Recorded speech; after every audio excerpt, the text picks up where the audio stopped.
Driving it home with Patti Vasquez, Patti Vasquez. From global conflicts to greenhouse gases, the folks refusing to wear masks says, and politicians getting caught grabbing ass says, she's driving it home with Patti Vasquez. Well, happy Monday, everybody, and I don't want to presume that it's happy for everyone. I'm happy to be here and joining you, and I hope that you're happy, healthy, and safe wherever you are today at this very moment. Let's start with gratitude real quick, because there's a lot to get into. Can we put off talking about the debacle, the fall of basically our harbinger of things to come as the... Okay, like I said, let's start with gratitude. I want to thank everyone who came out to Ottawa's incredible Pride event on Saturday. We had so much fun. There were incredible performances. There were wonderful artists and vendors, organizations throughout the area that were providing information, sharing just joy. Really, there was a quick bout of rain. We were watching the Doppler radar, making sure that we were all safe because there has been kind of chaotic weather, as we all know, in the area. We want to make sure everyone is safe. But there was just a quick downpouring of rain briefly, and we had our tent there, the WCPT tent, and we were one of the few tents where there weren't like a lot of pieces of jewelry or art on display and things like that. And we had our table, and I was just flipping down our signs to keep them dry, and I look up, and a ton of people had run under the tent, and so I was waving people so that we could, keep some folks dry. And then I said, now that I have you here, I'm Patti Vasquez from WCPT Radio. Because, some folks would just walk by since we weren't selling anything or handing out any cool swag like some of the businesses in the area. But it was really kind of fun. And I invited them all, as I'm inviting all of you, to Ottawa, Illinois, for Saturday night's comedy show at the Abbey. There's a church there that's kind of a non-denominational. And they're doing a comedy show, and we're very excited to do that. It'll be Gwen LaRocca, Tamale Sepp, our very own Ken Mejia Beal, and I will be hosting. And I want to invite you guys to a road trip down there. One, it's a community that is so welcoming. We met the folks from Open Table, and we're planning on having their pastor on in a few weeks. We're going to have Pastor Jackie from a church here. She reached out to me. We were at the Jefferson Park Chamber of Commerce, and she came over to me, and she's like, I want to come on your show. I want to talk about how religious leaders, can really confront the white Christian nationalism that we're all encountering now, and the kind of language we should have, and break down, really what Christianity should be doing in this moment. And then I met the pastor and pardon me, my friends in Ottawa. I have her name. I think I have her card somewhere, but I might have left it at home. But she was absolutely wonderful, telling me her story as well. And we saw a bunch of Minocqua Brewing Company T-shirts. I can't wait for Free Beer Day shirts being displayed everywhere. So that was a lot of fun to have conversations with them. There was great food. There was great music. And above all, there were great people. And I had no idea. Now, I think some of you may be familiar with my extreme dorkiness when it comes to all things Abraham Lincoln. It doesn't mean that I know everything about Abraham Lincoln, which is why when I looked up and I saw this mural, and there was like a statue of him and Stephen Douglas, and I was like, oh, then maybe they had a debate here or whatever, and I wasn't thinking much of it. I did not realize it was where they held their very first debate. And I know about this one. I just didn't remember that it was in Ottawa. And really it came down to then Abraham Lincoln, who was running for the Senate as a Republican. It was a newer party. He had helped somebody else get elected, and he was trying to run on the newly created, generally Republican Party. And his argument was about how slavery was not moral, that it was immoral. And, that he was focusing on the part of the Declaration of Independence where it was stated, clearly laid out by our founding fathers, that all men are created equal. And Stephen Douglas refused to address the morality of slavery, only wanted to focus on how it was up to the states. And how familiar does that sound? So it was just incredible to be standing in this incredible park, celebrating love and celebrating the successes of a movement that was born out of tragedy, out of singling people out for being who they are, expressing themselves as they want to, loving who they love through not just sweat and tears and wanting to be. It's not just that. People have been in our history arrested, beaten, and murdered for being who they are, whether it's their skin color, whether it's who they love, who they are, who trying to express genuinely who they are, and wanting to be in spaces where everyone is, and they've been persecuted. And that's where pride comes from. And I think we need to be reminded of that. And I don't think there was any place better to be reminded than in Washington Park in Ottawa, Illinois, where President Abraham Lincoln debated Stephen Douglas on the morality of slavery in, I want to say 1850. It must have been 1858. So at any rate, I want to invite you guys down to Ottawa, Illinois. It is historic. It's incredible. The people are great. They've got some great restaurants. There's also the Reddick Mansion, the historic Reddick Mansion. So here's what I'm saying. I'm saying road trip to Ottawa, Illinois. Get there a little bit early.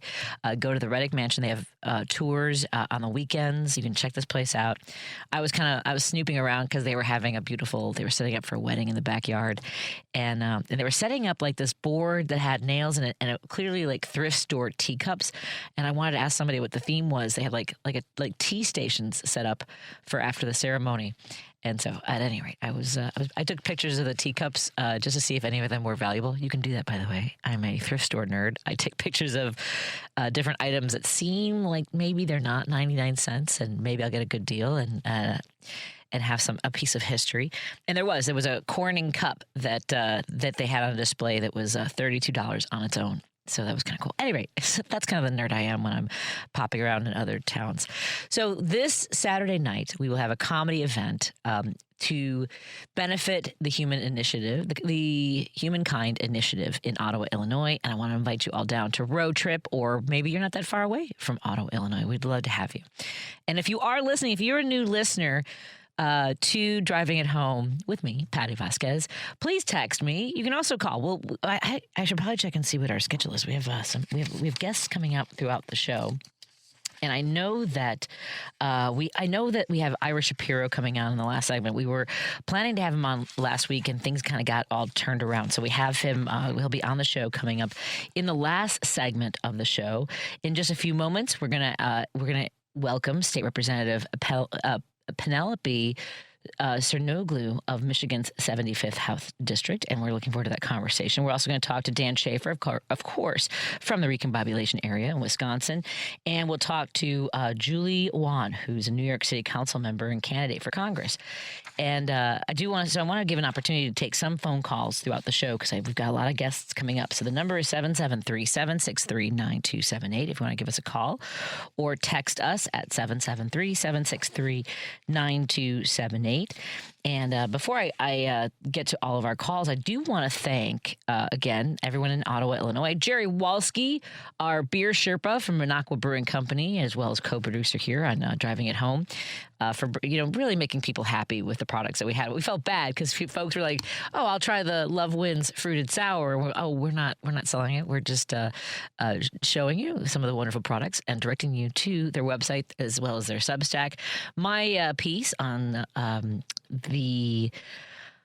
just everything that's been happening.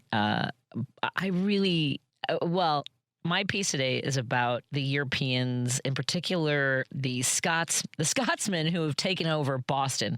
Now, there are women who also traveled from Scotland to Boston to watch the World Cup, but the dudes in their kilts and playing bagpipes have taken over Boston. And if you are not on social media, just Google the Scotsmen, the Tartan Army taking over Boston, because you will be absolutely delighted. And Mexico has been really dazzling people from all over the world, in particular the teams and fans from Korea, from South Korea, as well as Iraq. They've treated them like their family. They're out in the streets partying with them, drinking tequila. They're dancing Gingham style. It's really a lot of fun. Also, though, what some people are commenting on a lot of videos being made about how big our gas stations are. In particular, if you're familiar with Buc-ee's, which is like this massive travel plaza that's all Buc-ee's themed. It's a super clean travel plaza where you can, eat and drink to your heart's desire of all their sugary beverages and carb filled snacks and beef jerky. They've got like a roast beef station. They've got all these sandwiches. So people are talking a lot. Europeans, people coming from all over the world are talking about how big this country is, how big, and by big, how long it takes to get places, but also our portions of food, our massive amounts of refills, how cool our bill, because we have a lot of air conditioning. They're just not used to it. What they're not talking about necessarily is, some folks are now starting to write and talk about how friendly we are and how generous we are. But our let's just say our national policy, our international policy is not really standing out to them. It might be while they're here, they're enjoying us, but what we're saying out loud is doing a lot of damage. Jim's on the line. Hey, Jim, what's on your mind, my friend? Hi, Perry. Let's stick to sports. I love it. Go ahead. Pope Leo probably have to throw out the first pitch for the Sox in the playoffs virtually because the Trump administration is not crazy about Pope Leo. And the other one's that the same thing he had last night from the White House. His favorite channel, too, the Ellison family owns, they touted it this morning. And then Sinclair Broadcasting touted it, Mm-hmm. And they showed pictures with this billionaire, this old man that Trump's walking with, guess who's older, Methuselah or Trump or who? But anyway, absolutely absurd and absurd. It was his birthday. I don't know. He fell asleep too with that. What was it? How much is that? I don't even know what the cost was. There's tens of millions. Tickets. Yeah, and he was selling tickets for up to $12,000. Yep. Now, if you're going to buy a $12,000 ticket, you're going to expect, I don't know, what do you get? Gold? What do you get from Trump? Just the nearness, just to be in his in his oxygen area, He's going to need oxygen the way he's walking around. Yep. And what do you think of this? This insane deal with Iran is just absolutely nuts. If this isn't nuts, I don't know what is. I mean, and he's in France today touting this. And even the French President Macron's looking at him like, you sure? You sure about this deal? I mean, come on. It's just bizarre. You heard President Obama say it took 16 months, Patty, to come to that deal with Iran. Yeah, basically, what now? Apparently, we're going to pay them for reparations for a war we started, for damage that we did, and for a strait that was already opened and disrupting the oil supply of the world. Yeah, this is a good deal. It's the art of the deal. It's the art of the bend over. No kidding.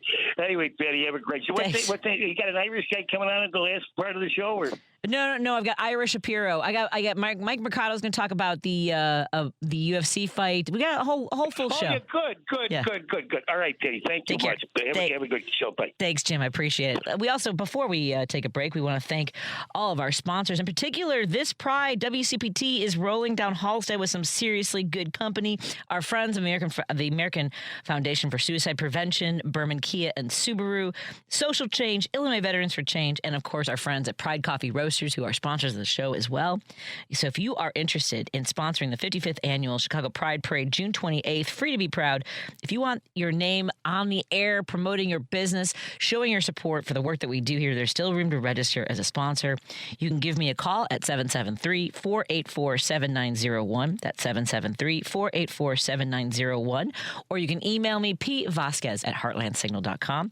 Let's be proud together. Let's take a break here and continue our conversation when we come back on WCPT 820 Heartland Signal. And, of course, our friends listening in Seattle on KKNW 1150. And hello to everyone tuning in on Facebook or YouTube, listening in future times, like our friends from Politics Bar talk about those podcast thingies, available at heartlandsignal.com. WCPT 820, Chicago's progressive talk, where facts matter. If you're listening to this station right now, you've definitely heard my voice before. Hi, I'm Hawk. And I'm Pete. And we're with Source Solar, your local source for solar. Source Solar is Chicagoland's premier solar installer, providing solutions for over 1,000 homeowners and business owners across Illinois and Iowa. With over a decade of industry experience and deep roots here in Chicago, we have the expertise to help your transition to clean, renewable, resilient energy. We can guarantee that we save you money day one without any out-of-pocket cost to you. This means you have an instant ROI, instant payback, and can save money to add to your bottom line day one. At Source Solar, we source everything as local as possible, meaning we always carry the Made in USA sticker. Find us online at www.source.solar. Stop in our office at 5710 North Northwest Highway or give us a call at 773-985-3992. And don't forget to ask for Hawk Or Pete. You're listening to Driving It Home with Patti Vasquez. Thank you so much for joining us for our conversation right now. Of course, we talk to electeds all over the country and people who are making a difference, advocates, organizers. And today we are thrilled to welcome Michigan State Representative who represents Michigan's 75th House District, which covers parts of Clinton, Ingham, and Shiawassee counties. I'm sure I'm getting that one wrong, and hopefully I don't get this name wrong. State Representative Penelope Cernoglu joins us. Hello, Representative. How are you doing today? I am good, and you did a fantastic job pronouncing all of those things. Really? Shiawassee? That's how you pronounce that? I was... It's Shiawassee. Shiawassee. We'll get it. Very close. Shiawassee. Practice makes perfect, so hopefully we'll have many times to practice with you and get it right. So I want to thank you so much for joining us. You were recently stripped of your committees because of concerns over the Jeffrey Epstein files. And tell us first of all, give us the lay of the land in the Republican House in Michigan. I mean, not the Republican House, but the dynamics of the power there. Sure. So we are in the minority this term. Last term, the Democrats were in the majority, and our current speaker, Speaker Matt Hall, is very I don't know quite how to say this except overbearing. He really tries to use his power to control all of his members and really everyone in the House. And if you don't fall in line with what he's trying to do, then he will do whatever it takes to get you to fall in line with his narrative. Of right now, his narrative is waste, fraud, and abuse. He wants to take away money from important programs and label them as waste, fraud, or abuse. But of course, my interest in investigating Epstein did not fit that narrative. Okay, so you asked your colleagues. Was this a committee? Was this on the floor? I mean, because I have a kind of a vague idea of how Springfield works in Illinois, right? So there's committee hearings. So was it because you asked for your colleagues to investigate Jeffrey Epstein's ties to a Michigan boarding school, right? With the resolution. Okay, so walk us through that moment of wanting to ask the questions, right? So, yeah, absolutely. There were a number of things that kind of led up to the resolution. Here in Michigan, we know that Jeffrey Epstein recruited two of his first victims at Interlochen Academy for the Arts, which is just an amazing, prestigious school for music and arts. But sadly, he became involved here. He was a student. He then became a major donor and had a cabin built under his name and was allowed to stay there. And a lot of things happened there. So there's a lot there. I won't go into too much more detail about that. But what and not just me, a number of my colleagues wanted to see happen was a legislative investigation, a further investigation of what really happened there, who might have known, what did they know at the time, and are there things that we can do to ensure going forward that these types of things cannot happen. Whether that's laws or policies or what that looks like. And this is not a first time thing or never before done thing. There were some hearings on Larry Nassar in the past So this isn't a new thing to ask for, and the legislature does have this power because we have given almost $1 million of funding to that particular institution over the years. So initially, I requested a hearing in the Oversight Committee. And all of the Democrats on that committee co-signed a letter requesting the hearing for the investigation. A number of Republican colleagues approached me and said they were also in favor of doing a hearing on that. I didn't hear back from the chair whether we were going to do that or not. I continued to ask for that and continued to not hear back on that. So I then introduced a bipartisan resolution to have a special committee formed to investigate the ties between Interlock and Epstein. And following that, again, having that resolution referred to government operations, which is the committee that bills generally go to die. I spoke with the speaker, contacted his office, and was eventually, I did receive a response that they were not going to investigate because they just didn't feel that that was their place to do so, and that the institution was having their own private investigation. Oh, well, as long as they're investigating themselves, by all means. Sure. They did contract an outside firm, but they're the ones commissioning it. So, so that to me was not acceptable. So I held a press conference with a number of my colleagues calling on the speaker to have a vote and investigate or at least have a vote to see who would support this investigation because I do know that all of I don't want to speak for exactly everyone, but almost all of the Democrats co-signed the resolution, and we did have some Republicans co-signing, and I know there were more Republicans that were also supportive. So I know that had it come to a vote, we would have had the support for the investigation. And the following morning, I received the news that I had been removed from all of my committees.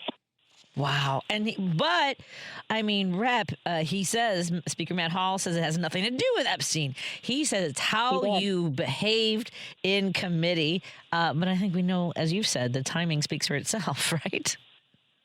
The timing does speak for itself, and he also claimed that he knew nothing about our press conference. And initially, when he was contacted about our letter requesting the investigation, he claimed that he knew nothing about that. And he is not the type of speaker that does not know what's going on around him politically. So I find it very hard to believe that he had no knowledge that any of that was going on. And regardless, it's a pretty poor excuse to say that you're removing someone from their committees because they asked questions in committee that the chair didn't like.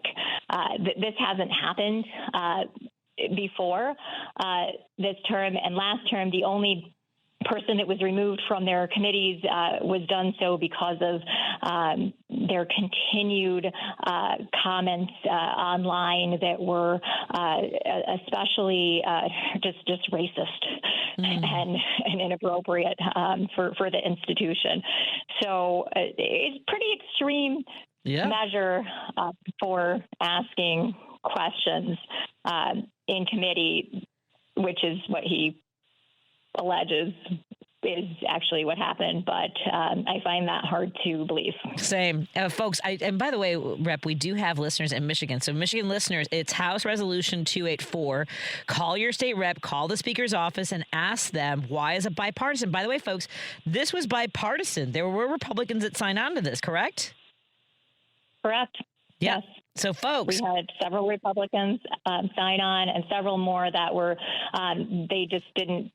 They were afraid to sign on. Yep. So, folks, this is a bipartisan resolution, and it's sitting in a drawer. Ask your electeds why, and everybody else in Seattle, Minneapolis, even in Chicago, watch our state houses. This is the model. They did it in Washington. We're talking about Lansing, and it's coming to a capital near you. So, to that, this is something. It's not dead. You haven't given up on this. Without committee assignments, what's left in your toolbox, my friend?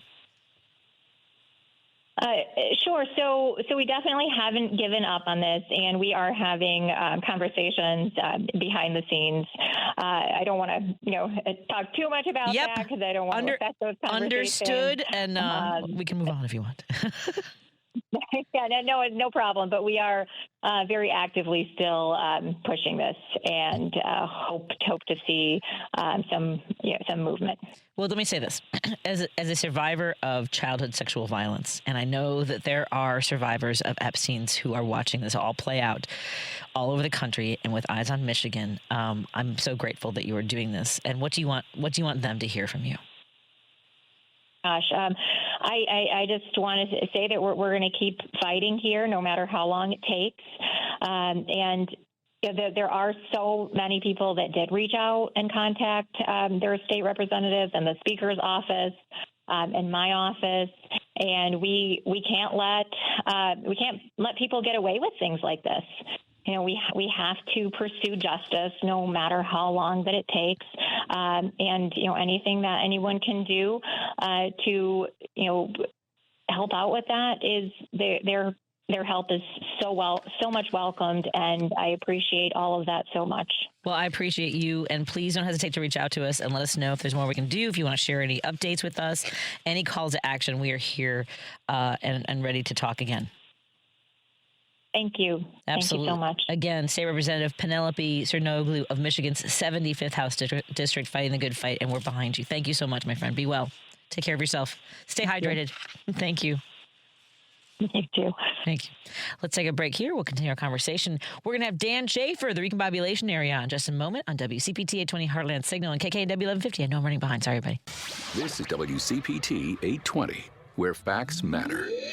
Streets to political beats. You're driving it home with Patti Vasquez, where progressive talk fuels the ride.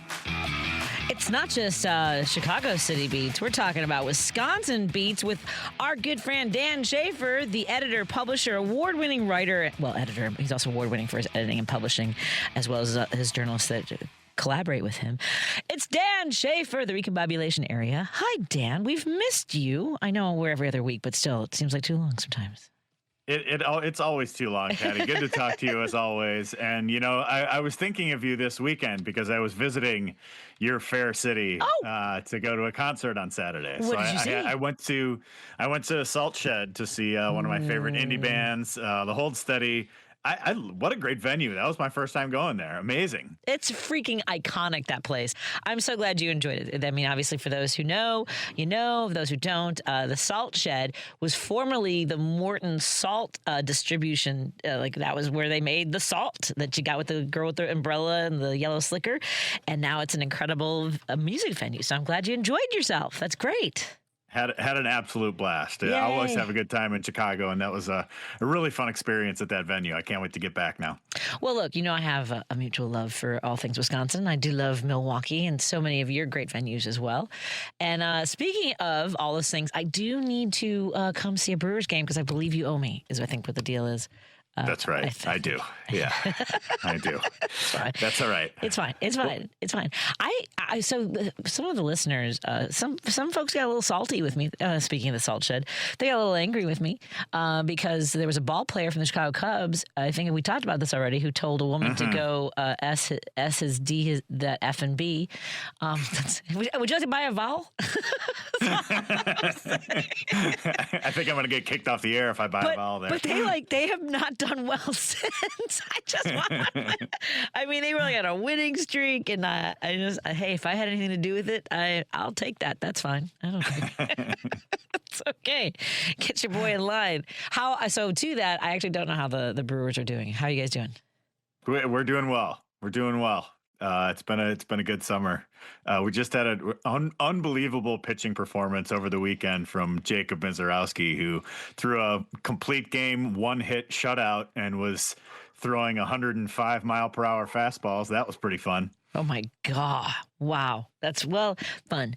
I actually don't know how the Cubs are doing at all. Are we like in second place now? What do we do? We have any handle on that? And they're back there somewhere, you know.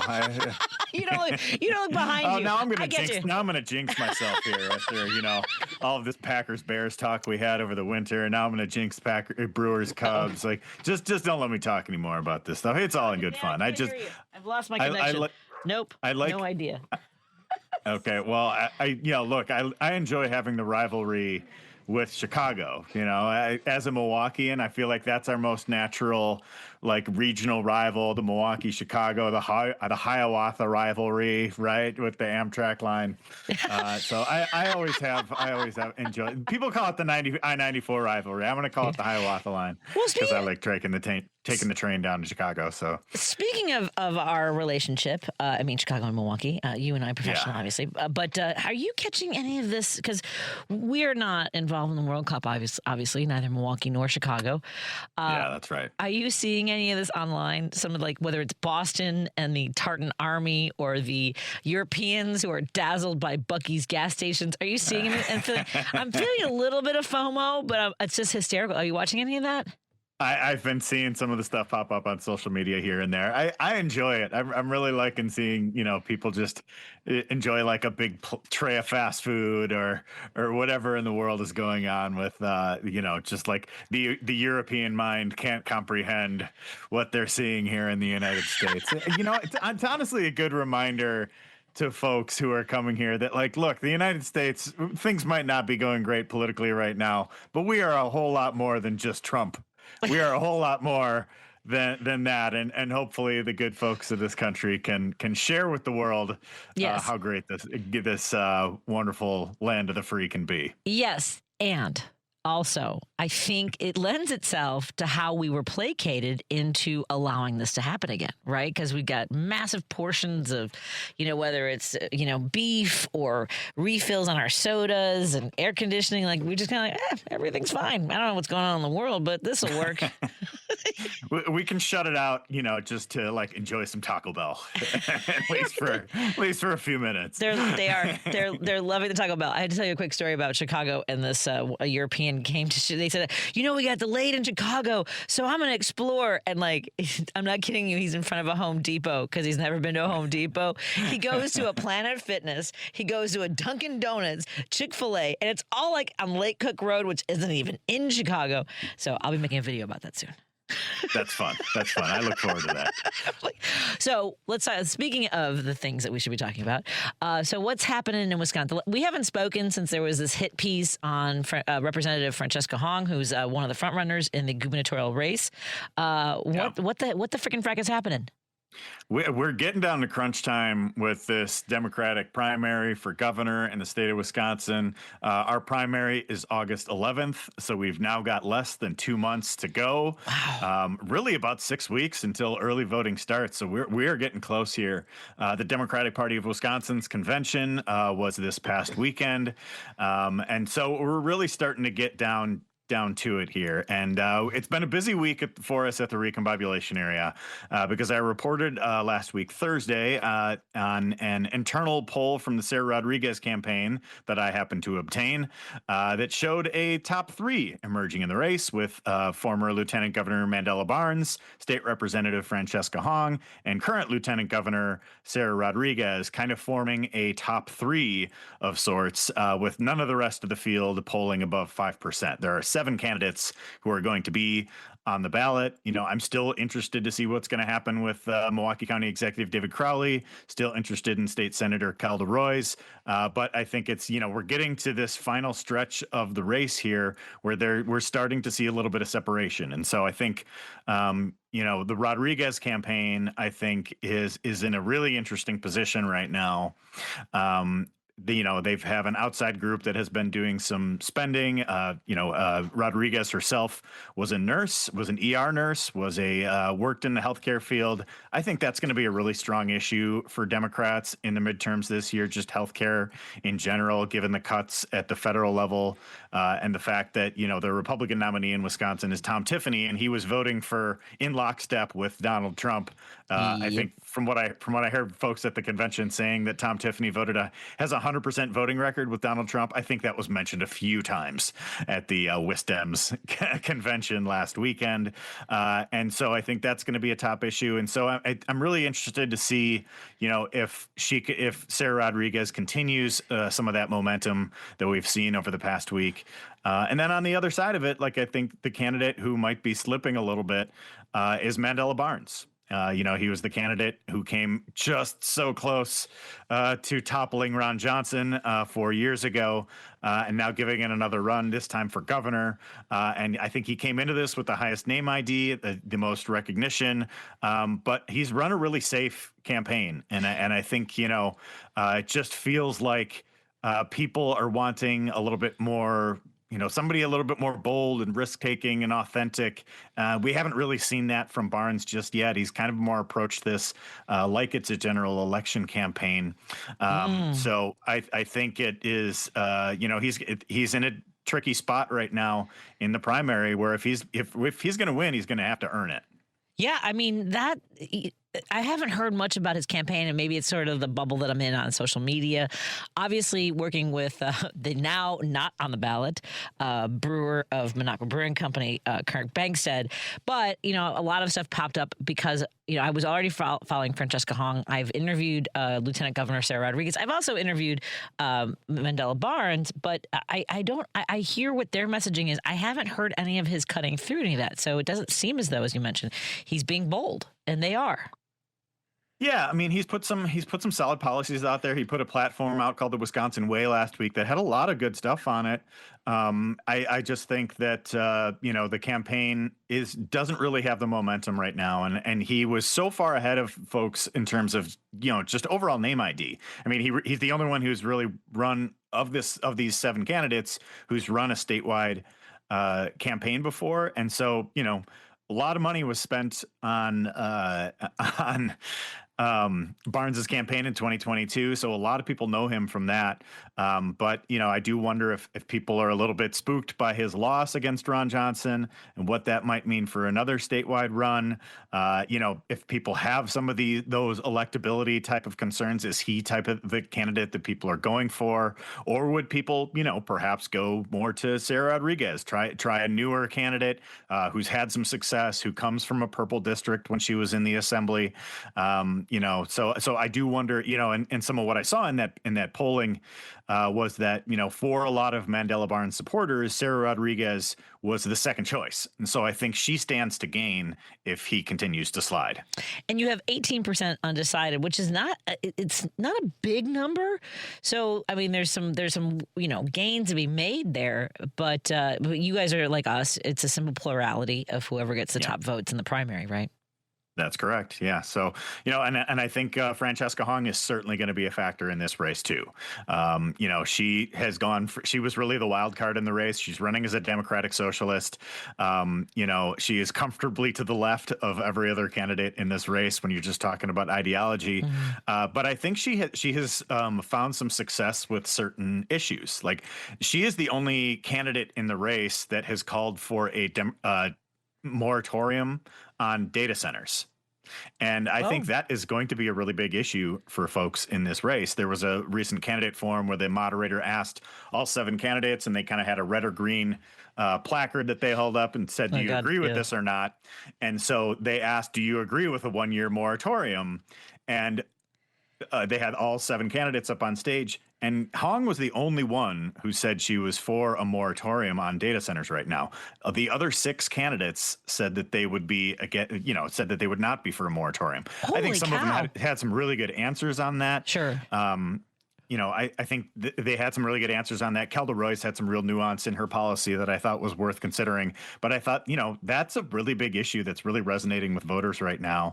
And I think part of her rise in the polls, I think, can be contributed to her position there. I mean, I think I would run that night and day. I mean, seeing what's happening in places like Georgia where they're like, you have to ration your water because, I mean, what the disastrous effects, I think that seems to be really taking hold and people it's resonating, isn't it? Yeah, it really is. And I think, Charlie Barons, who's a comedian here in Wisconsin. He's great. He's great. He has really gotten involved in this data center issue. He's been showing up at public forums across the state for like these data center developments. And there was a recent story on some of his activism there in The Guardian. And he was quoted there saying, "This is the most bipartisan issue since beer." Wow. And so I think the fact that, Hong's views, she's been criticized for a lot of her, views, particularly on public safety, defund and abolish the police tweets from 2020, talking about wanting to get rid of prisons, things like that that is not necessarily going to be a majority opinion for a lot of Wisconsin voters. But I do think the data center issue is really going to boost her. Before it's going to be interesting to watch this over in the last 2 months heading into August, the primary again in Wisconsin. What day in August is your voting? I mean, early voting starts in July, I'm guessing. Yeah, so early voting will start 2 weeks in advance, and then primary election day is August 11th. Excellent. Well, I'm fascinated. We'll be obviously keeping an eye on it, checking in with you. Was there anything you want to make sure we talked about today before I let you go and let you continue with your evening on this beautiful summer night? Beautiful summer night. Yeah, just check out our latest at the Recombobulation area on that poll, that internal poll from Sarah Rodriguez campaign, and that we obtained at the Recombobulation area. And also check out, I wrote a longer deep dive on just kind of the state of the race more generally. And so go check that one out. And, I wasn't able to attend the convention this weekend because I was down in Chicago for that concert I had tickets for. But I would definitely check out some of our coverage coming out of that. You'll want to make sure to subscribe. And I am fascinated and curious about this event. I want everyone to know about. If you're in Wisconsin, or you want to make a road trip to Eau Claire on July 26th. He'll be joining Ben Wickler at the Pablo Center with Civic Media, and he'll be hosting that event to talk about This Is the Plan book tour. I love it. Thank you, Dan. That's right. Ben's got that new book out. I'm hosting a conversation with him. We'll look forward to that too. Yeah, just because I think we probably could have used him in a higher position. Anyway, that's just me. Thank you so much, Dan Schaefer, the editor, publisher, writer for the award-winning Recombobulation area. So good to see you, and looking forward to that Brewers game. We'll figure out what works. Thanks, Patty. Sounds good. Go Brewers. Sounds good. More after this. I got nothing to say.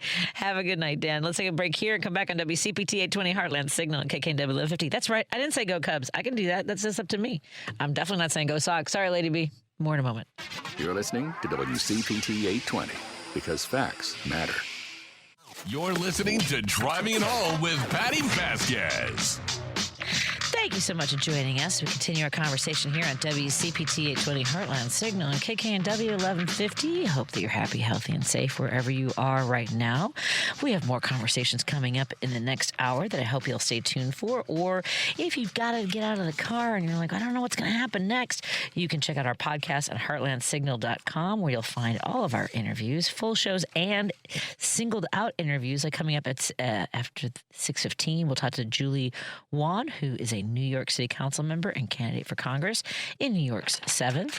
And we'll also talk to our good friend Mike Mercado, one of the hosts of the Sports Cubicle here on WCPT, Sunday evenings at 9.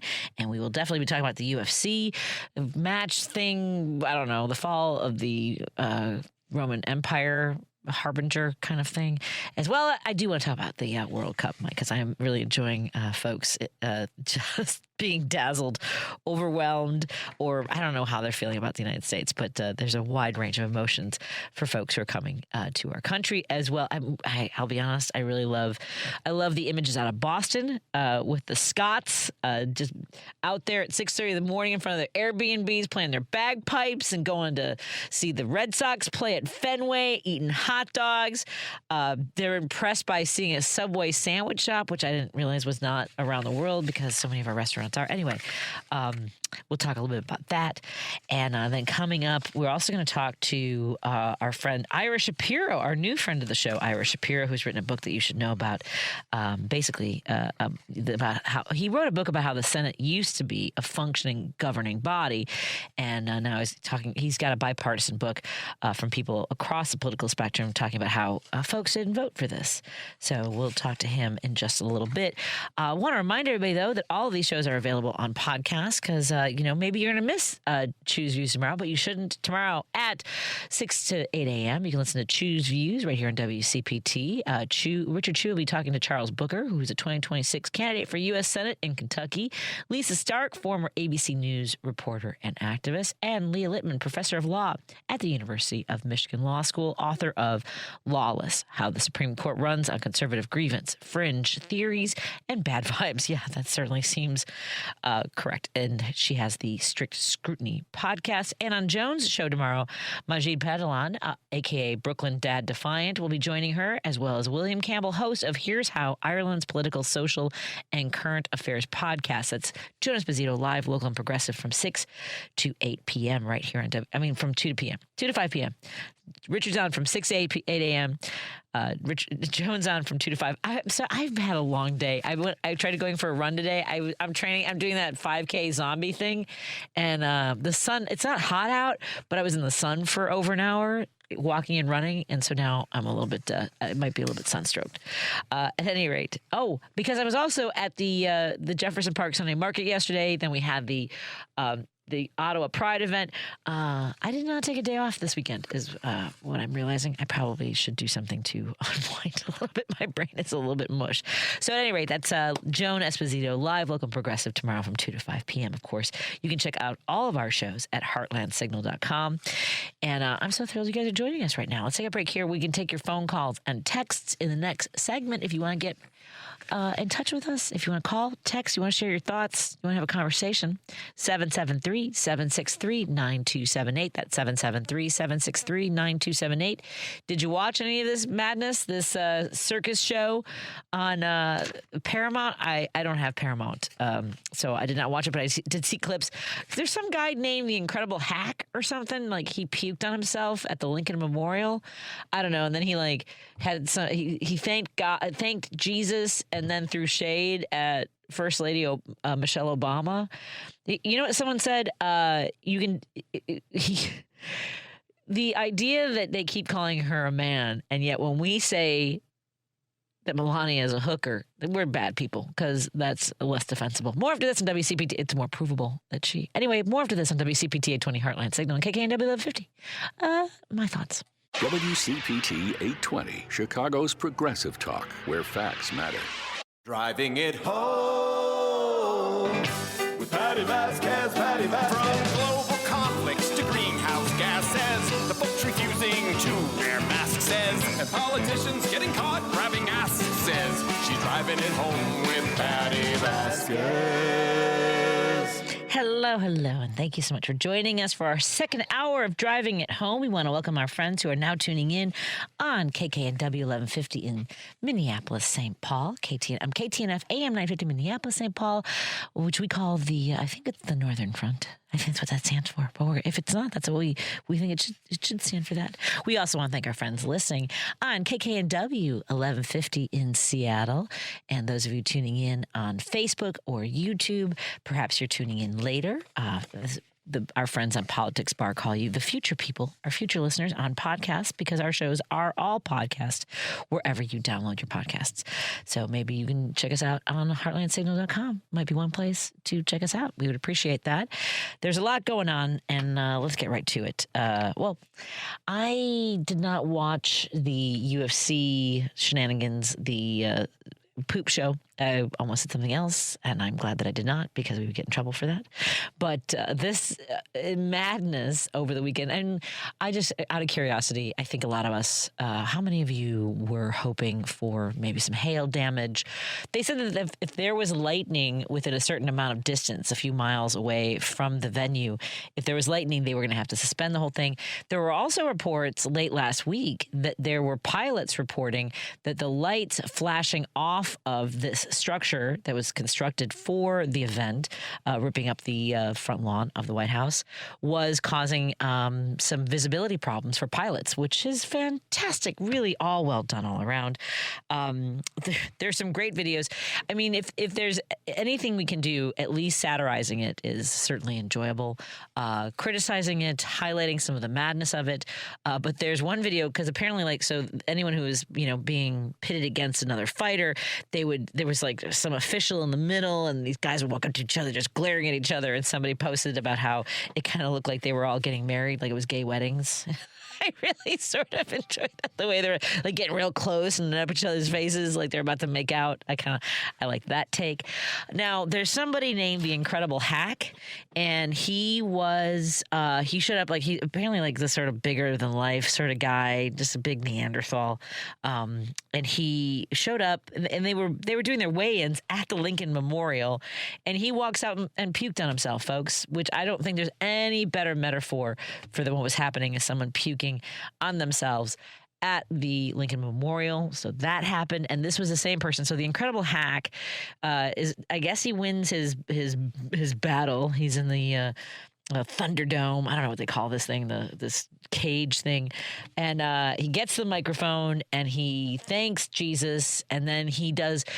I mean, I just want to tell you that the people who claim or say that First Lady Michelle Obama is a man, you yourself, it's quantifiable, are a grotesque example of a human being.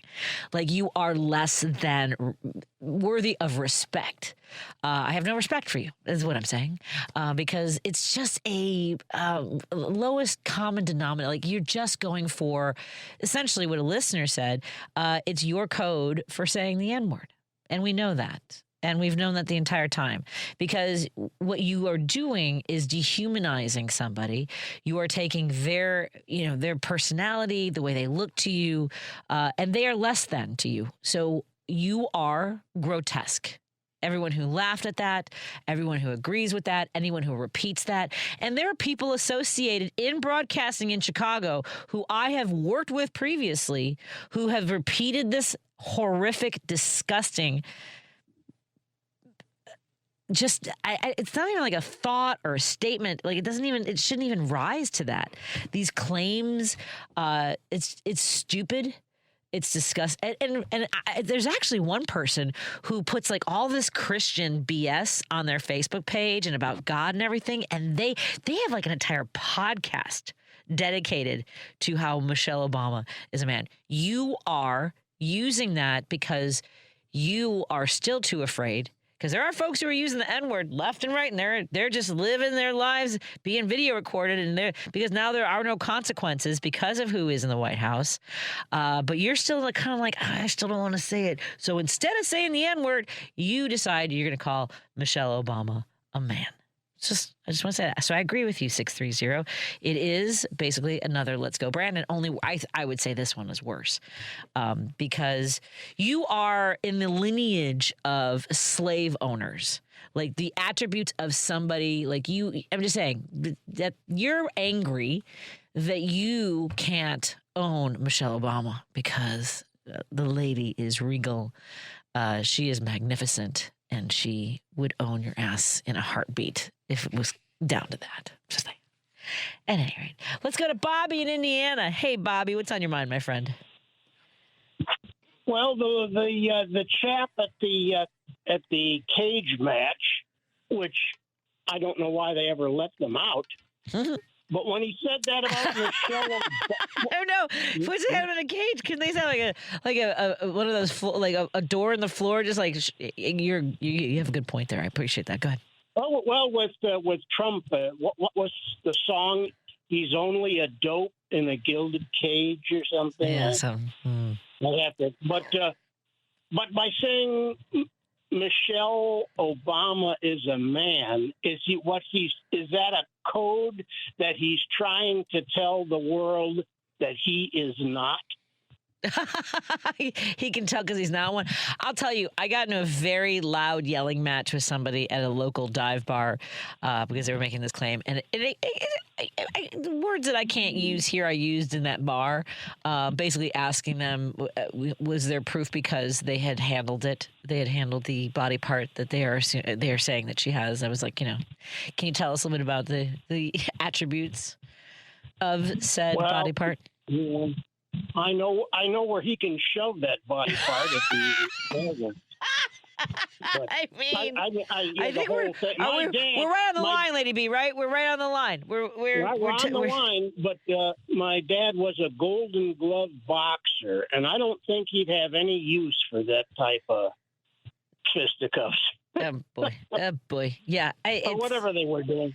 Yeah, I have no idea. They were slathered in oil and just rubbing up against each other, the way Joe Rogan likes it. That's why. That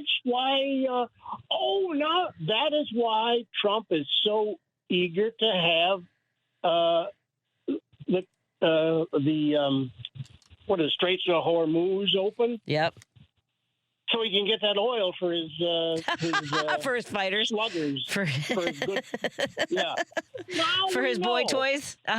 Slather them up. Yep. Yeah. Thank you, Patty. I couldn't understand why he was so hot to do that, but you. He certainly is hot to do that.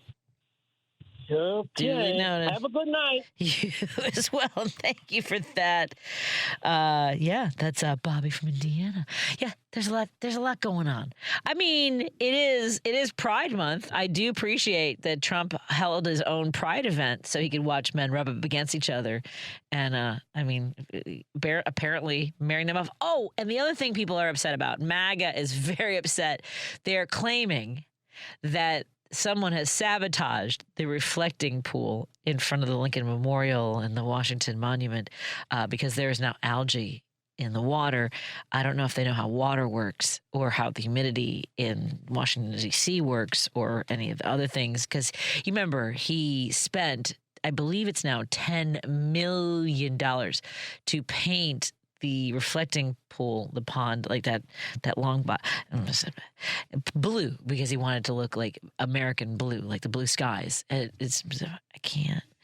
I mean, the depths of dumbness is immeasurable, like just deeply dumb. But here we are, as I mentioned, watching Europeans and not just Europeans, but people from all over the world sort of take in our excess in the United States.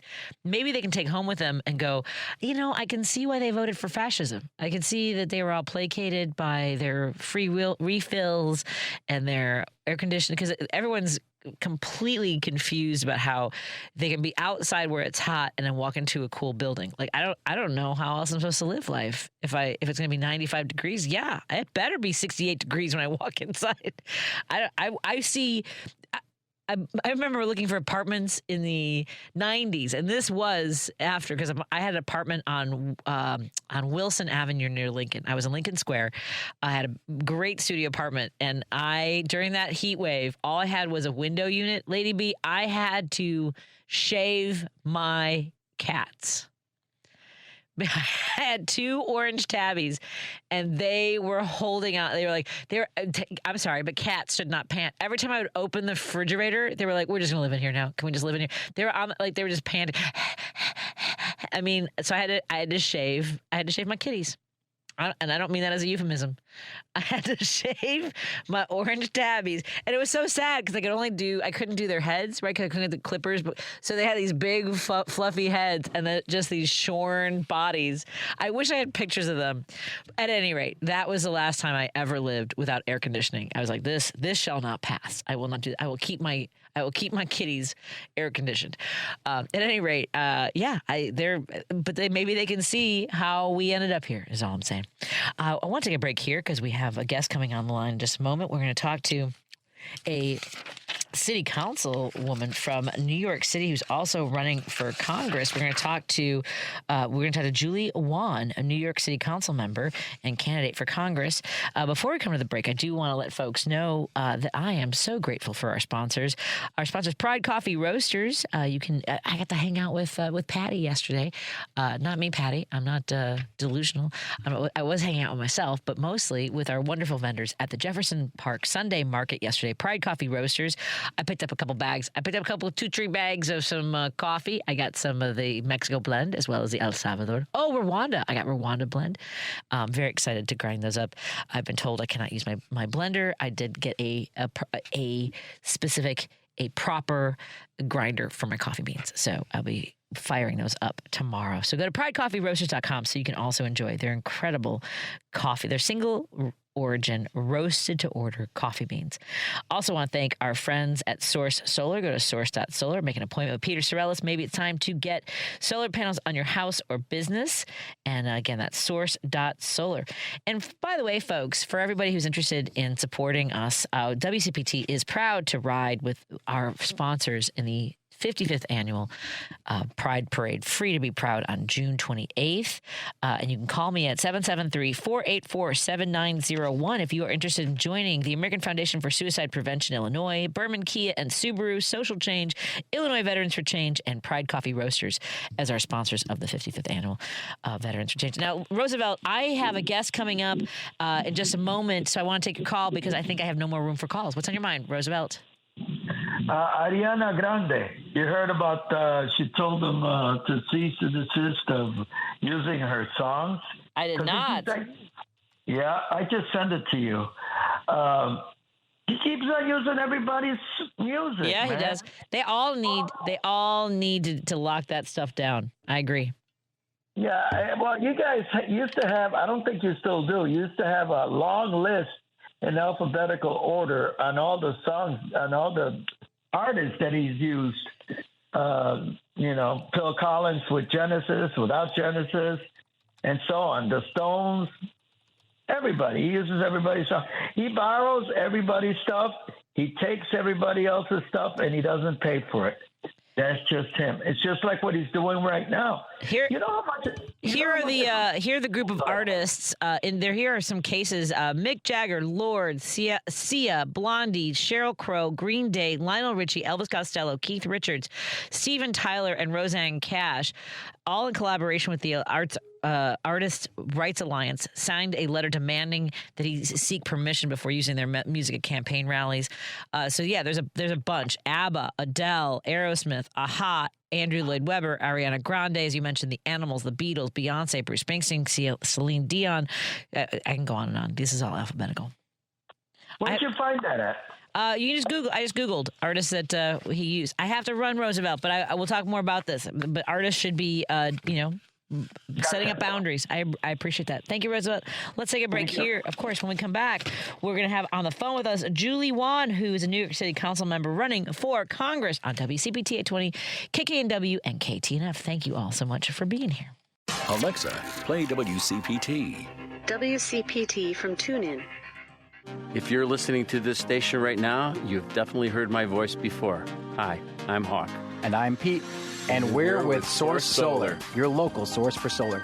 Source Solar is Chicagoland's premier solar installer, providing solutions for over 1,000 homeowners and business owners across Illinois and Iowa. With over a decade of industry experience and deep roots here in Chicago, we have the expertise to help your transition to clean, renewable, resilient energy. We can guarantee that we save you money day one without any out-of-pocket cost to you. This means you have an instant ROI, instant payback, and can save money to add to your bottom line day one. At Source Solar, we source everything as local as possible, meaning we always carry the Made in USA sticker. Find us online at www.source.solar. Stop in our office at 5710 Northwest Highway or give us a call at 773-985-3992. And don't forget to ask for Hawk or Pete. You're listening to Driving It Home with Patti Vasquez. Thank you so much for joining us. We continue our conversations here on WCPT 820 Heartland Signal. For 33 years, one name represented this stretch of Brooklyn and Queens in Congress, and she is stepping down, and the fight to replace her has become a four-way scramble amongst progressives, a borough president, an assembly member, a public defender, and our next guest, city council member out of Queens. And we have a lot to talk about with city council member Julie Wan. How are you doing today? Hi, Patty. It's good to meet you. Good to meet you as well, my friend. Now, you have a council seat in Queens, and Congresswoman Vasquez has held this seat for 3 decades. You are jumping into a four-way race. Tell us your why, my friend. Right now, I'm the only immigrant, the only mother, and the only tech worker in this race. And for me, it comes down to every single person that I've met within the last 4 years that I've been in office. So just now, I just got out of a candidate forum, and they asked us about immigration. And the first person that popped into my head was a 26-year-old man named John Ortega. He came here by foot from Venezuela, and through the Darien Gap, he documented everything. And he was a neighbor of ours for a few weeks before he hung himself and committed suicide right here in his shelter, leaving behind his 3 kids and his wife.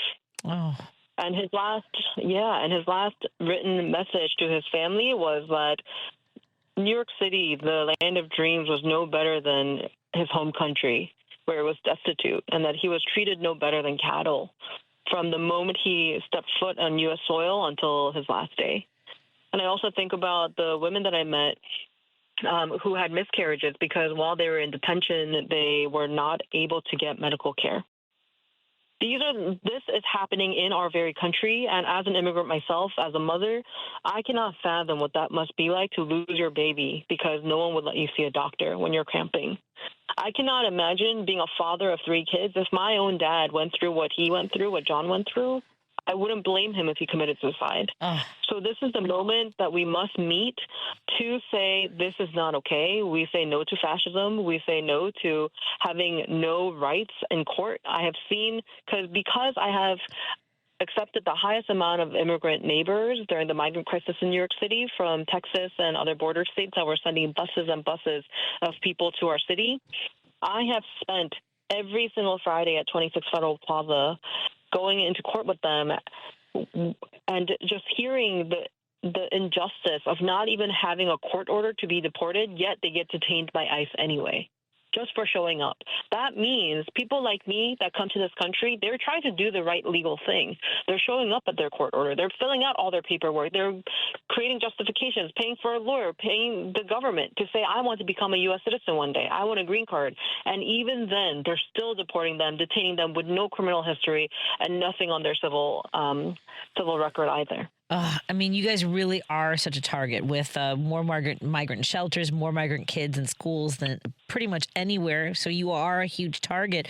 For our listeners in Chicago, in Minneapolis, in Seattle, watching the same raids happen in our communities, what does abolish ICE actually mean, and what can a member of Congress really do about it? First and foremost, we have to claw back the funding. It should not go to funding billions of dollars to have thugs in our streets who are mistreating children. We had a 6-year-old boy, Yan Xin, who was taken at a bus stop in front of all of the other children and parents in broad daylight by multiple men who were completely covered head to toe. That is not an okay sight. And is not something that we should be witnessing in the country of the United States of America.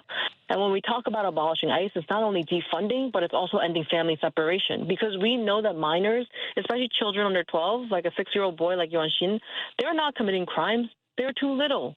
They deserve to be cared for with humanity and dignity, to not traumatize them for the rest of their life.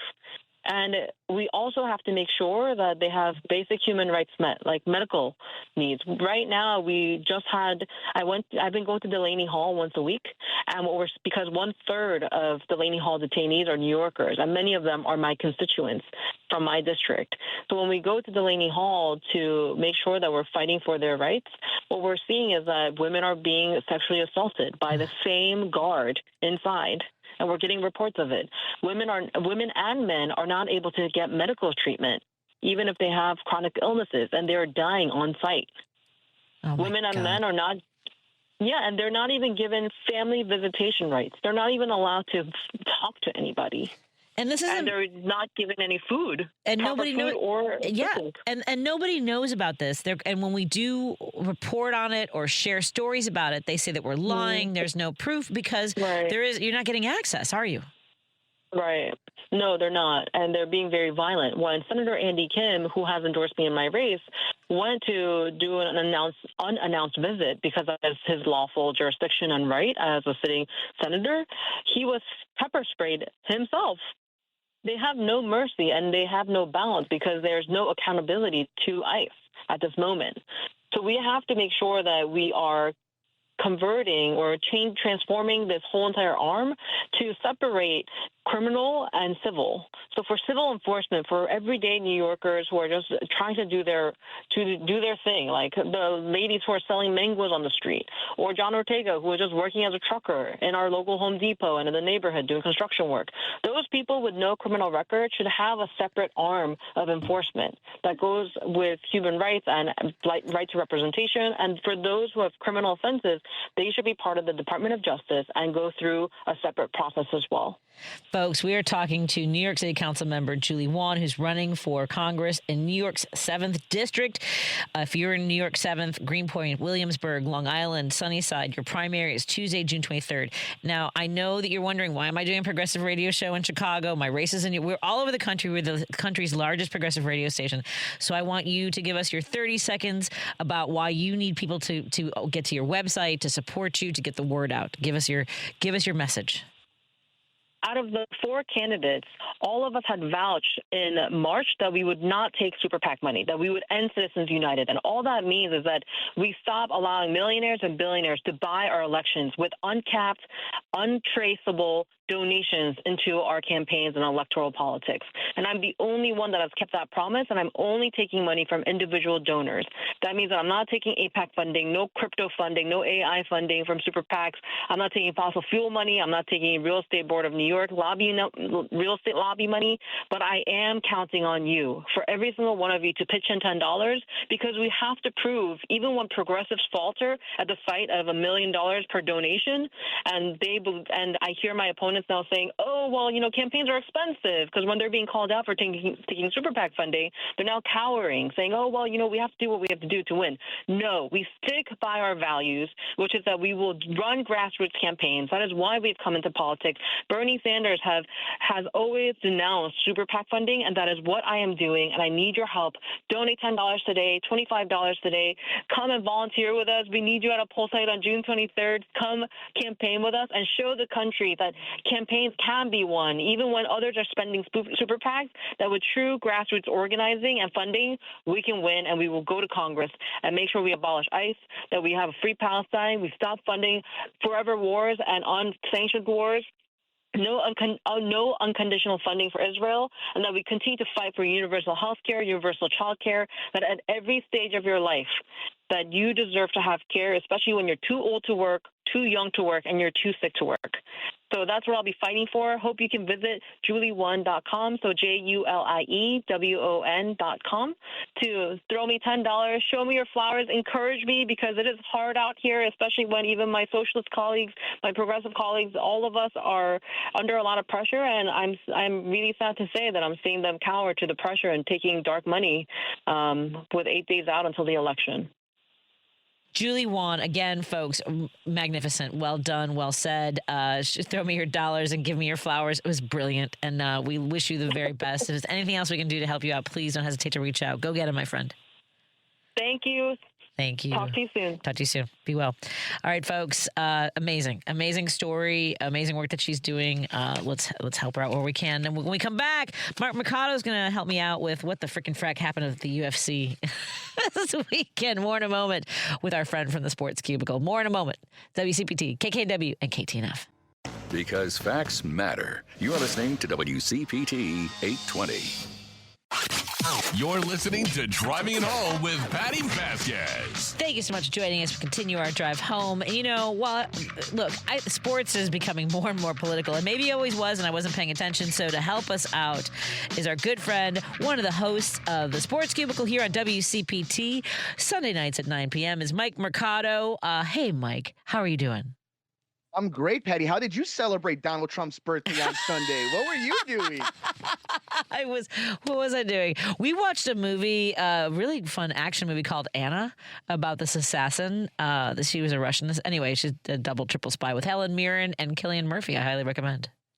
Very nice. Oh, I like the crew of people there. Posted the crew of people I saw in the South Lawn of the White House on Sunday night until 12:30 in the morning. But what? Yeah, a lot. This went till 12:30 in the morning? Went to 12:30. It was a 15, 20-minute delay. Crazy enough, before we even get started, the idea that everywhere in Washington, in the Virginia area, the Maryland area, got hit with rain, had awful thunderstorms, and the only place that did not get one thing of water the entire night was the South Lawn of the White House. It's a tough world to live in when the weather becomes MAGA, Patty. Yeah, I am not a fan of that at all. Okay, can you take me back to the Saturday night shenanigans, though, where one of these guys puked on himself at weigh-in?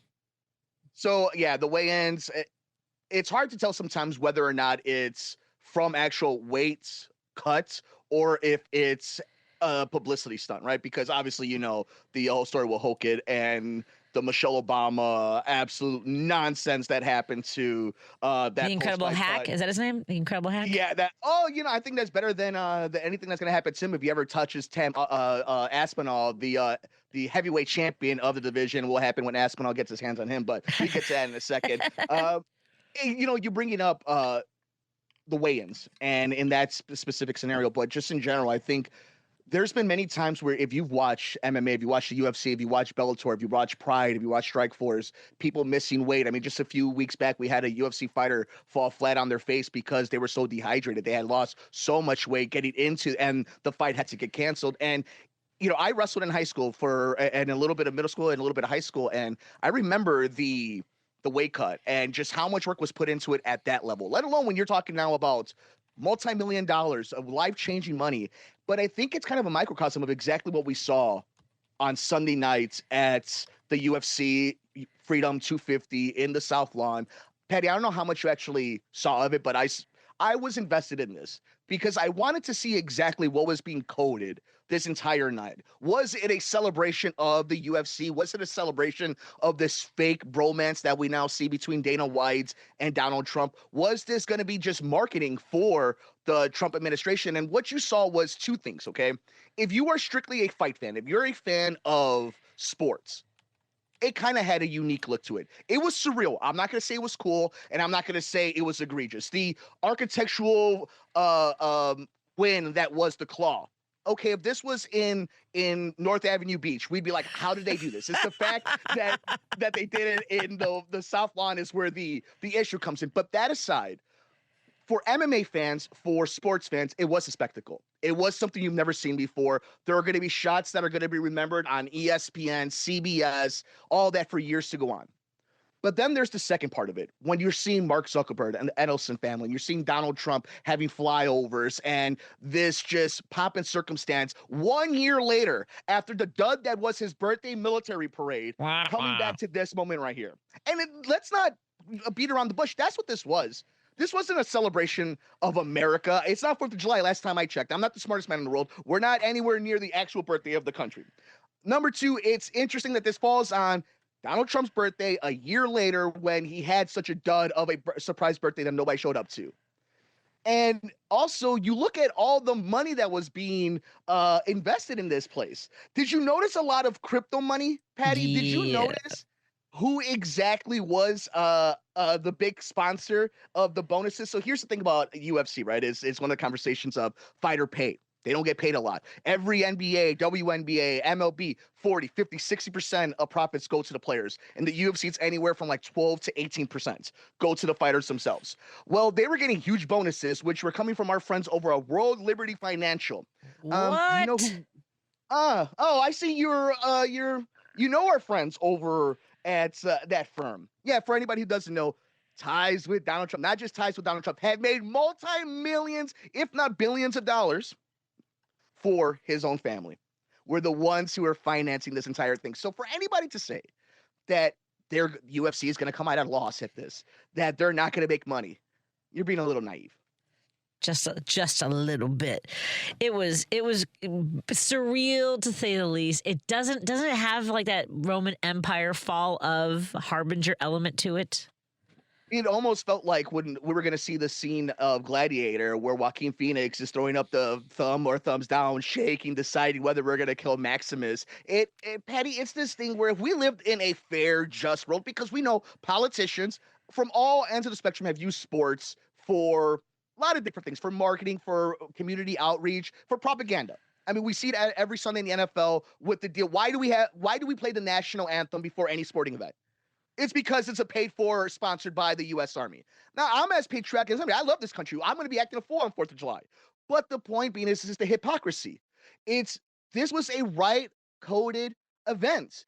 It was the Edelson family. They were talking about Truth Social. You had a hack of a UFC fighter who should have taken that moment to declare himself the #1 contender for the heavyweight championship, called Michelle Obama a man, which on the same week we're about to open the Barack Obama facility. Like, it's unbelievable to me that we're going to be gaslit to say this wasn't a political event. We're going to be gaslit to say keep politics out of sports. But what did we watch on Sunday night? We watched the biggest propaganda event in sports history.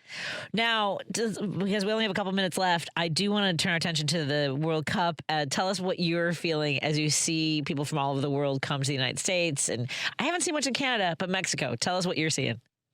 Yeah, I mean, have you seen like the videos of police officers in like the gatherings dancing with the fans from like out of country? Look, the best part about sports is that it's universal. You don't have to speak, and you could speak any language, and you know what it means to score a goal. You know what it means to hit a home run. You know what it means to score a touchdown. It is the best type of pride. It's the best of us. It's where you learn about culture, food, music. I will give the UFC Freedom one thing. The President's Band, the Marine Band, phenomenal. I think they did an amazing job. But more than anything, Patty, there was Spanish music being played in the South Lawn of the White House during the UFC event. So, just to go back to the point of the World Cup, that's what this is supposed to be about. Yep. It's supposed to be about you and I being able to talk about how cool of an event was that. How amazing was it to see the Vuvuzelas in that World Cup all those years later? Or how the women dress up during games, or how the men do the haka. Like, all these different things that sports are supposed to bring to you. And right now it's being used as such a political ban, if you will, if it's using it as just a baton. But what we're seeing in the World Cup is the best innocence, mind you, coming from the most corrupt organization, FIFA. Yeah, that's the one. That's right for the time. Yeah. Never doubt the spirit of people and their pride of their nation. Excellent. Mike Mercado, one of the hosts of the Sports Cubicle Sunday nights at 9 p.m.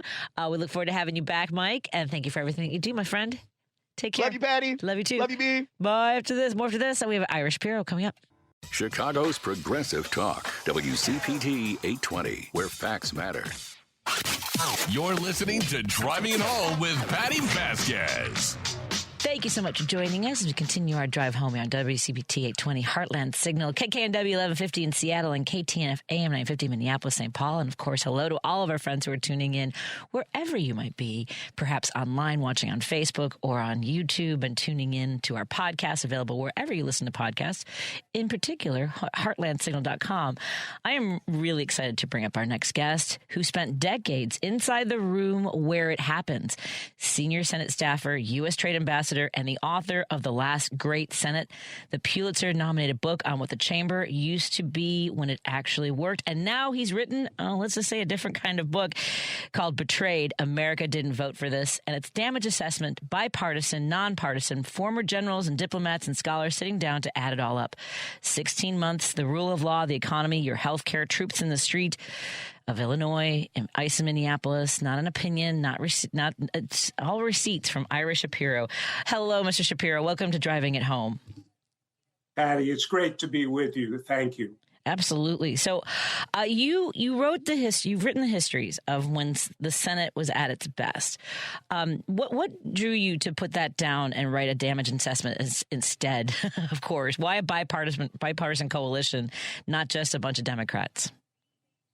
Well, Patty, actually, I wrote 3 books about the Senate, the last 2 of which were kind of my lens, using the Senate as a lens for watching what was happening to our democracy under Donald Trump.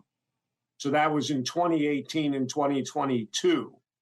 When he came back to office, I had obviously great fears about what Trump unhinged was going to do, unchecked by anything. And it has proven to be as bad or worse than we expected. So I got a group of people together over time to produce essentially this damage assessment, to put in one place everything that's happened in Trump's first 16 months back in office. And frankly, so much has happened and so much it's hard to remember it all, but it's a terrible picture of self-inflicted damage on our country. Absolutely. Now, of course, the title says America didn't vote for this, and a lot of folks would argue he won, according to them, he won the election fair and square.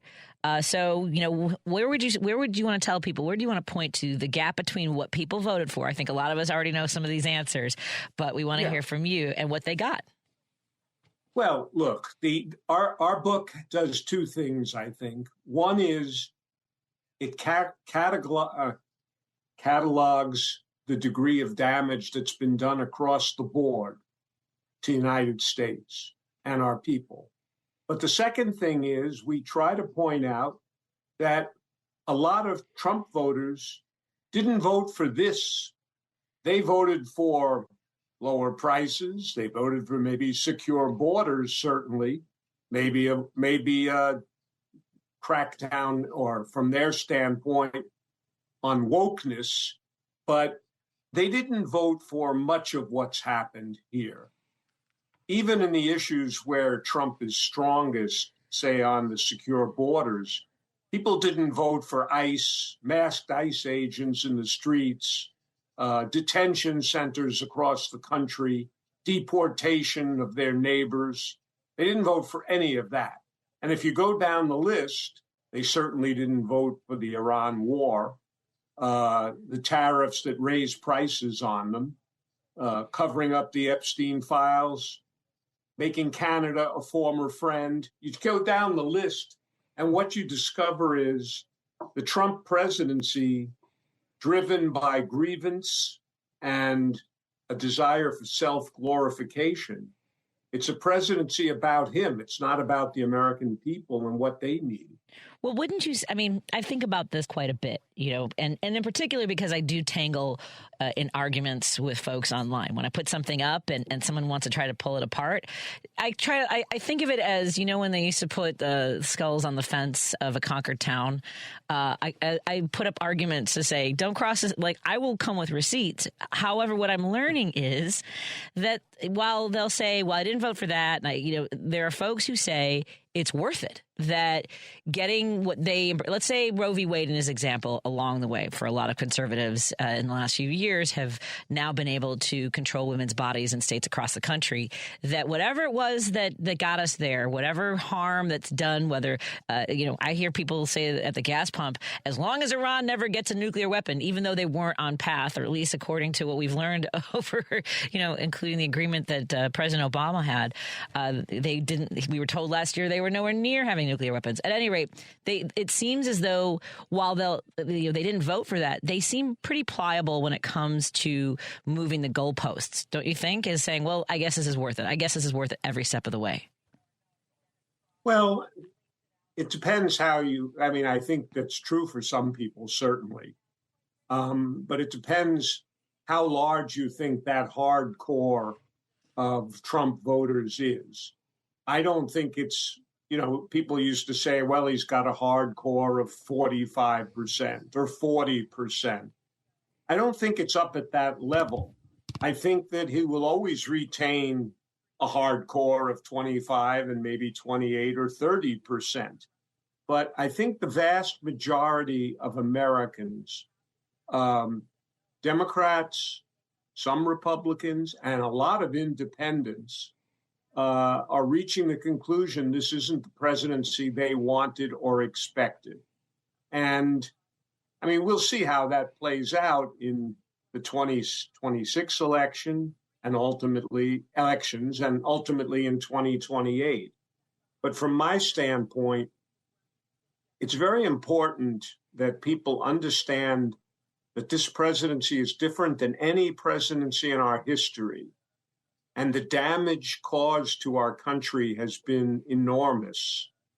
And one way we start rebuilding is to have a broad national consensus that this was a big mistake. Mm.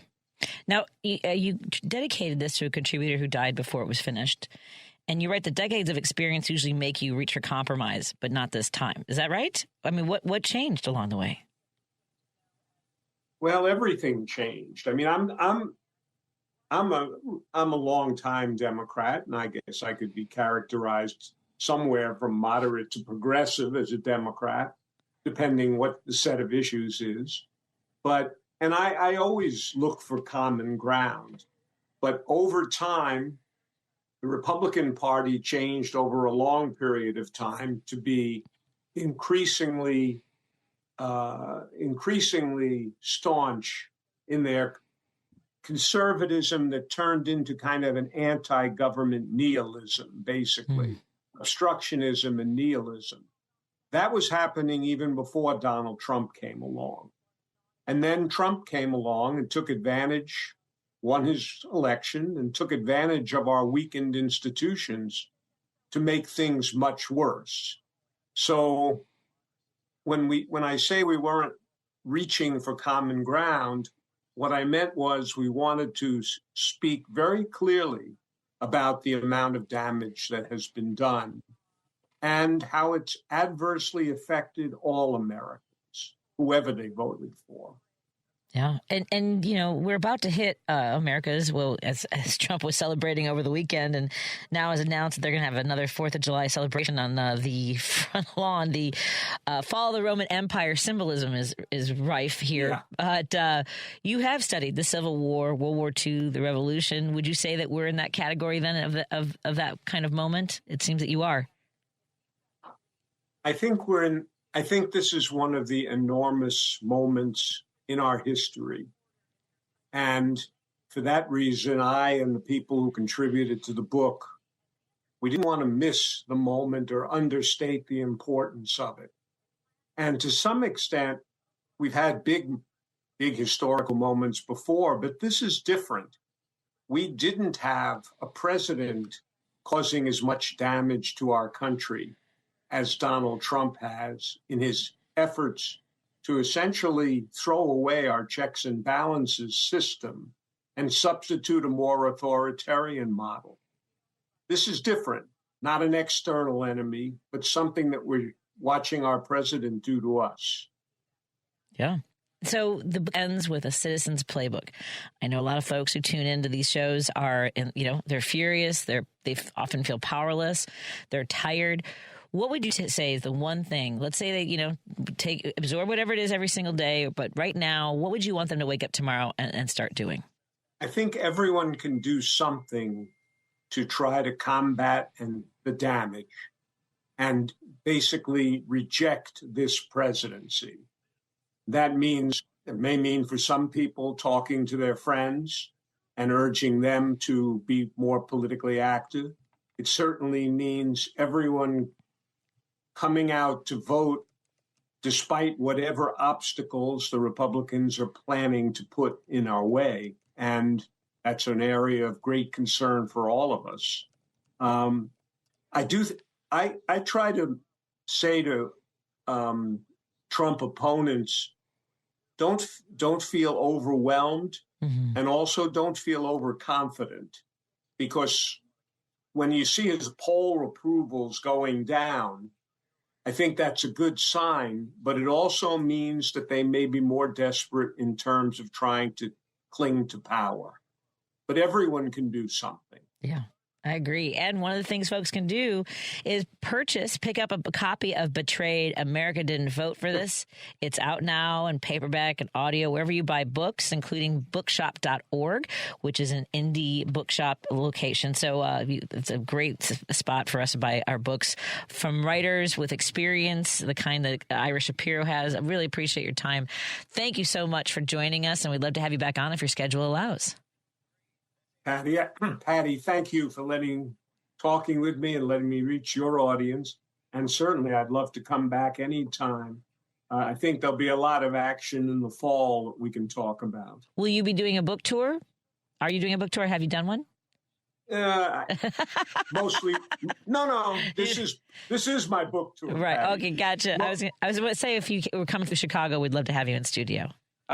Look, I remember going to Chicago on one of my other books very fondly, but nowadays a lot of things get done virtually. I hear you. So that's what we're doing. And we appreciate that. Well, we'll set up another conversation. Maybe I'll have folks read up so that we can take some listeners' calls and questions as well. That would be great. Outstanding. Thank you. Thank you, everybody, so much for tuning in tonight. What great conversations we've had. Thank you, Lady B. Talk to y'all tomorrow.